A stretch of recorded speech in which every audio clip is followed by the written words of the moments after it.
الحمد لله وحده والصلاة والسلام على من لا نبي بعده.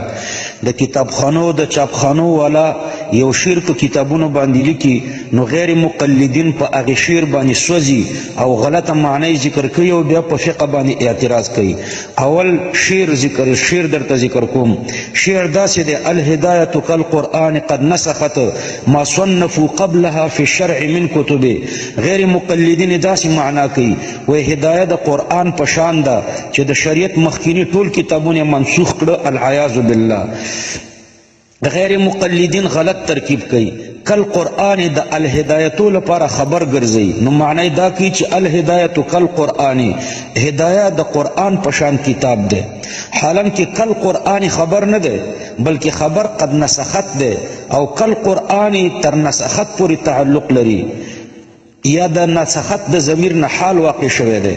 نو صحیح ترجمه داسې ده چې د هدایي کتاب خلق له هغو فقهي کتابونو نه بې پروا کړل، کوم کتابونه چې فقهاو مخکې لیکلو، لکه قرآن چې مخکینی کتابونه منسوخ کړل.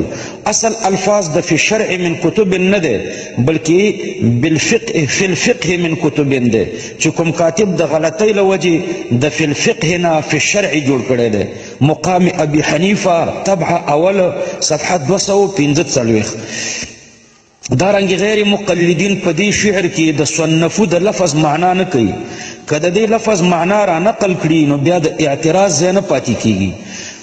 د صنفو د دې لفظ مصدر تصنیف دی، نو د دې نه هغه کتابونه مراد شو چې د هغوی تصنیف شوی دی. قرآن پکې نه دی داخل، ځکه چې قرآن تصنیف نه دی بلکې تنزیل دی. او د احادیثو کتابونه هم پکې نه دي داخل، ځکه چې د احادیثو کتابونه تالیفات دي، تصنیفات نه دي. البته د فقه کتابونه تصنیفات دي. نو په دې شعر کې د هدایي فوقیت په فقهي کتابونو باندې راغلی دی.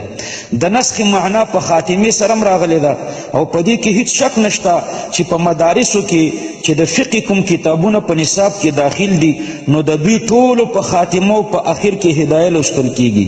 د هدایه د لوستلو نه وروسته بیا د فقه د بل کتاب لوستلو ته ضرورت نه پیښیږي.